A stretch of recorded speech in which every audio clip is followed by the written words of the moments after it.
Well, welcome back or welcome to the channel. Today I'm out on this baby, the brand new for 2026 BMW R12 GS. Let's take it for a ride and see what I think of the new thing. Look at it, look at it.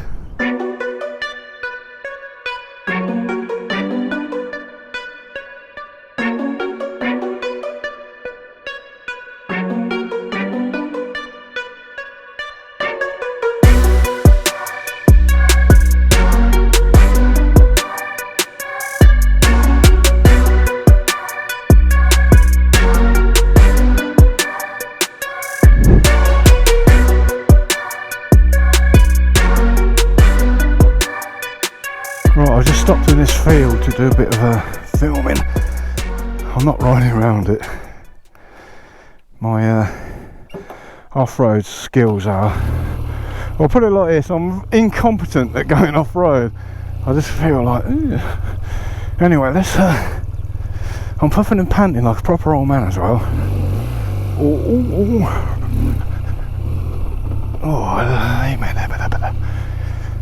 Let's get out of here in one piece. Don't wreck the brand new bike. It's not bad, you know. I'll talk more about it in a second. Where am I going down here? I think it's analog clock there. None of your TFT gobbins on this one. Start up. Yeah, I'm going to get round here. Alright, admittedly I got my feet on the floor. Right, okay. I must confess that, well, welcome aboard first off. I must confess I've just rode this to this gnarly location, which is probably, I don't know, 5 or 6 miles from Wollaston, who kindly lent me the bikes. That's Wollaston BMW of Northampton on the Bedford Road. So I don't like these gravelly bits. The bike's absolutely solid on here, it's just the rider that's not as solid. So excuse that. I wish we was all like that Chris, whatever his name, Chris Norfolk, whatever his name is. Chris, I love Chris, the one with the long hair from Bike World. When he reviews a bike, he'd be going down here doing skids and wheelies, and he'd be jumping over little bits, which is great. I wish I was more like Chris, but I've got literally nothing in common with him. He's got long hair, I've got a bald head. He's very confident on a bike, I'm not. He don't waffle crap, and I do. Anyway, the reason I brought up the Chris thing is because as much as we all love him and as much as we all like watching his bike reviews, in reality most people that buy these type of bikes are going to be normal knobbers like myself. So it's all very well saying, oh, this bike can jump here and wheelie there and bloody blah, but 99.9 of us buying these, like I've already outlined, I'm labouring the point a bit here, aren't I, are not going to do such a thing because we're not confident enough to do it.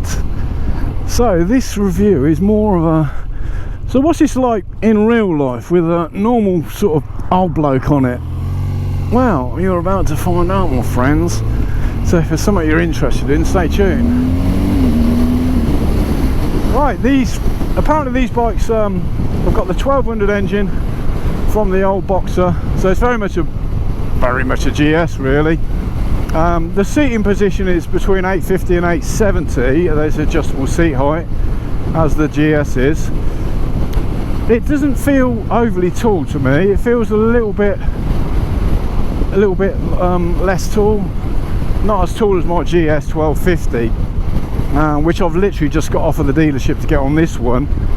So yeah, it's not a massive bike. It feels, considering it's around about 240 kilos, it feels really light, as all GS's do. I mean, if you know about GS's, you know that the Boxer engine, so they've got the, you know, the engine coming out the side, so that gives you like a low centre of gravity. So even though it is 240 kilos, a lot of that weight is slung really low. Yeah, I'm going to go down there, sod it. I never know where I'm going. I should plan these things more, shouldn't I? Oh, well, it's old dog and new tricks type of thing. These bikes start at around about 14.5 grand. Now, as with all BMWs, there's a massive spec sheet. So I think this particular one, which is about 18 something, I think he said. Now it comes in this nice, I can't remember what they call it, but it's basically this like sand colour, which gives it this nice sort of like urban, sort of like desert look to it. It looks purposeful. It looks like the thing Charlie Boorman and what's his face, and now I can't remember his name, him out of Star Wars, what's his name, Scottish, I've just watched that Long Way Up or whatever they call it. Anyway, you know the two I'm on about. It looks like the sort of thing that they would take across the desert. It looks purposeful. It's a nice looking bike, because let's face it, when we buy bikes, the first thing that draws us to a potential new bike is the way it looks, the way it rides, how much it costs, you know, the specs of it. Everything else like that is definitely secondary. Is that the case with you? Let me know in the comments if it is, because I'm very much driven by looks first off.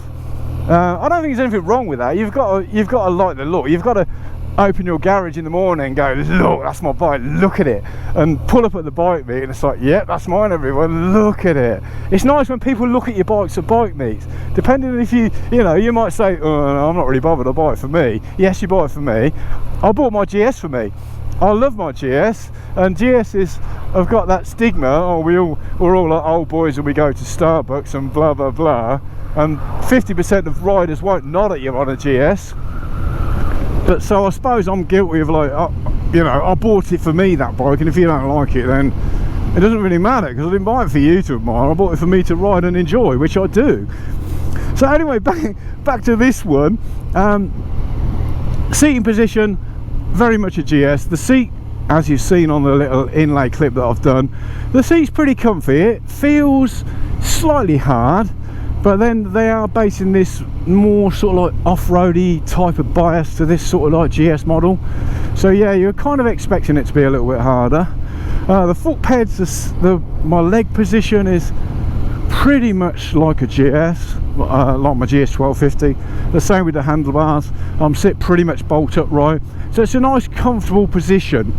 Going on tours and things like that, not for me. Because I like my panniers and everything on the back, because I like to go camping and, you know, that type of exploring around on my Explorer bike. So I don't think you can get hard luggage on this. You'll probably be able to get a soft luggage option, I would imagine.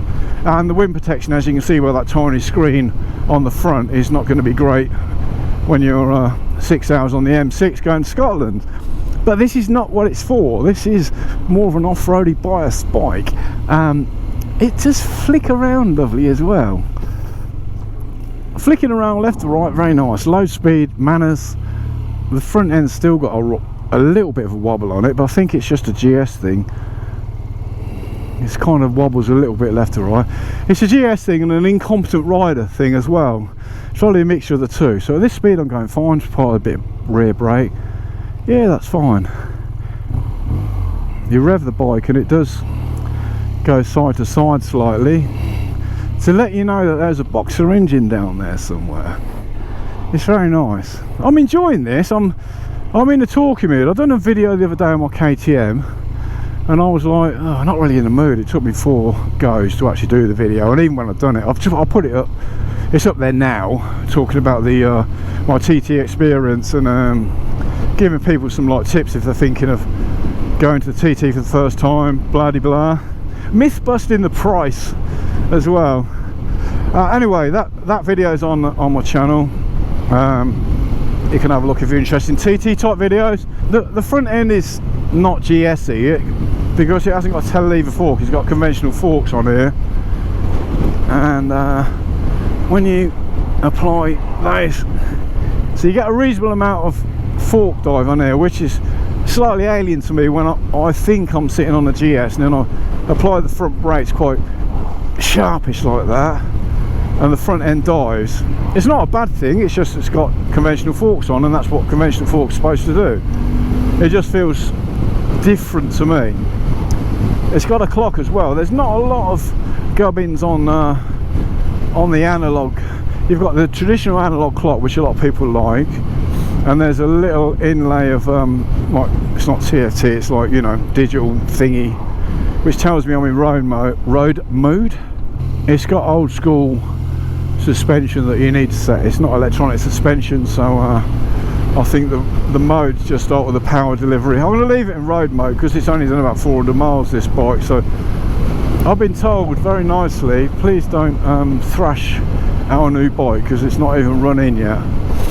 So I'm not thrashing their new bike because it's not run in yet. But safe to say that it goes along really nice. I mean, I'm going along at 60 now, not breaking the speed limit, and there's a nice bit of wind on me, as you would expect for a non-faired bike. My legs are, most of the wind's going around my legs. I can feel a little bit on the end of my knees and maybe on my shins, but my thighs seem fine. But the wind that's hitting my helmet and my chest, okay, so it's a blooming warm day today, it's like in the 20s, so I'm puffing and panting and sweating a bit, so it is a nice cool breeze. But the good thing about the wind buffering on this is that it is a constant flow. There's no buffering and all this carry on. It's just a nice steady flow of air on my chest, which today I'm grateful for. If it's like peeing it down with rain, not so much. It looks like it's got 2 USBs at the front. It's got the on the left hand side there is like a, I don't know whether it's a USB or a USB-C in there, I can't see it, I'm definitely not looking now. And on the right hand side there's one of those little white miniature cigarette lighter type things. This one's got the 719 gubbins on there, so it's kind of like the milled aluminium, is it aluminium? I don't know, the metally bits, which has got option 719 on, which looks rather blingy. I don't think functionally they do a lot, but visually, aesthetically, they just give that bike a touch of class. Obviously if you tick that box to include them, I don't even know how much it is, but safe to say it's going to cost you more money.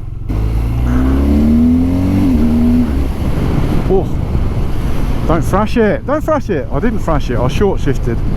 I'll give it full throttle and short shifted. There's plenty of power from this 105 horsepower engine. Another confession as well was I printed my blimmin' spec sheet. I printed a bullet point spec sheet on this bike, and I thought, well, when I stop I'm going to go through it. And it made me sound like I know what I'm on about, but as usual I'm late to the dealership and there's somebody going out on it at 11:30, so I better start heading towards the general direction of Wollaston. And my spec sheet is on the printer at home. GPT printed out for me 20 bullet point specs without too much faffage, so I could just read it out. So apologies for that, but I do remember it's got 105, I think. 105, I think I can remember. Yeah, alright, basically you can't remember. But as per usual with these boxer engines, if you've never tried a boxer engine, they're great because they're effortless. A lot of low down torque on here, so you don't need to rev the hell out of it. I suppose if you've never rode one and you want sort of comparison, if you drive a petrol car, you kind of have to like rev it a bit to get the performance out of it. Then if you jump to the same car with a diesel engine, you'll find a lot of the power is like low down. You don't need to like redline a diesel because there's not a lot of top. You get low down torque. That's kind of like a boxer engine, I suppose. Oh, I'm going past Pittsford Reservoir again. Look at all them people trout fishing. There's a lot of trout fishermen in there, the old maiders. So I go down to 4th gear. Let's try a little stand up. The stand up position, you have to kind of yeah, it's alright, you have to lean forward slightly more than my bike, which suggests to me that slightly different ergonomics from the pegs and the bars maybe. But I suppose if you're off-roading, you don't stand bolt upright, slightly lean forward like I am to go across here and admire Pittsford Reservoir on the causeway. You'd probably go a bit like that when you, yeah. Oh. But anyway, enough of that. Oh, that's nice. I've got a bit of wind buffering around the old gentleman's area. I dried them out a little bit, that did. Beautiful. When I first seen this bike, I thought, yeah, it's a nice looking bike. Not sure if it's for me, but it's a nice looking bike. And having rode it, I'm thinking it doesn't just look nice, it's thank you. It doesn't just look nice, it performs nice as well. And I'm enjoying riding it. I don't enjoy riding every bike. A lot of bikes you ride and think, yeah, it's alright, but you know, for what it's costing, I'm not really feeling it, mate, to be honest with you. But this one, it's really nice. Nice and agile. It's a lot more agile than my my 1250 GS, you can just flick this around a lot more.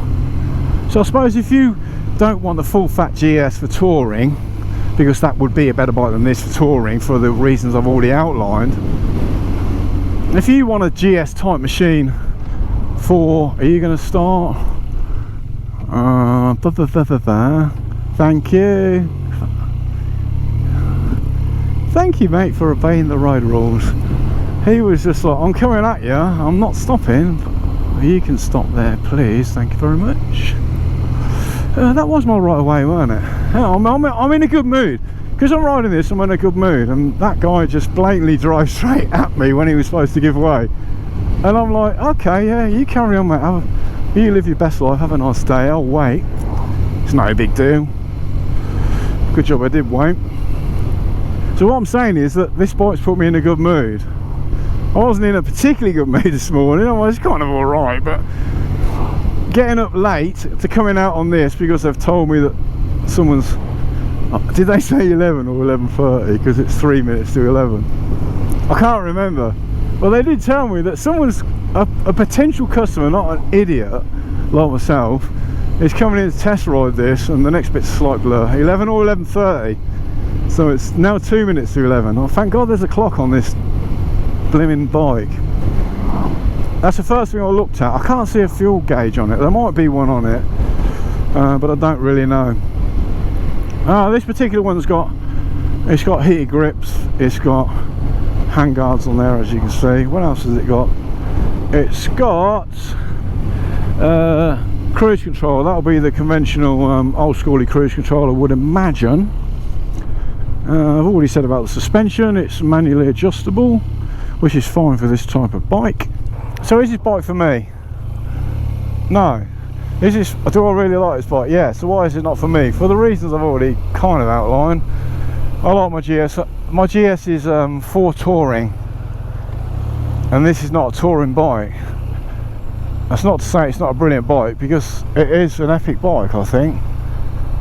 So if you're interested in a machine like this, and why would you not be unless you're a tourer like myself, then get yourself down to your local dealership, because the beauty of BMWs is that they have a vast network across the planet. So there's bound to be a BMW Motorrad dealership within your area or close by to your area, and they all have demo bikes, and they don't mind any old knobbers taking them out, providing you've got a valid driving licence. You're indicating right forward. I see her doing it again. Stay there.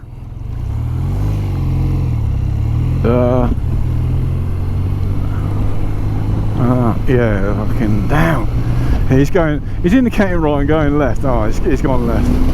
Right, panic over. Same roundabout as I nearly had the accident on the KTM. In conclusion, I love this bike. I love the way it looks. I love the way it sounds. It's very light considering its 240 kilo weight. It's very flickable.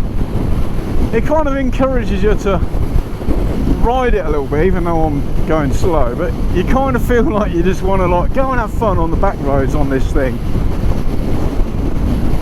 So I would urge you to go and test ride one if you're interested in one of these. What's the worst? Oh, I'm about to say what's the worst that could happen. You'll end up spending a lot of money, but hey, you only live once, don't you? So on that note, if you got to the end, again, thanks for watching my videos. I do appreciate it. So I'll see you guys, girls, and everybody in between on the next one. Bye for now. Oh my God, just keep going. The light's green. You don't need to stop here on a green light. Thank you. Anyway, I'm going now. See you in a bit. Next video coming up, by the way, is the RT 1300, which I'm going to ride in a minute, so that'll be posted in a few days, no doubt. See you later. Bye for now.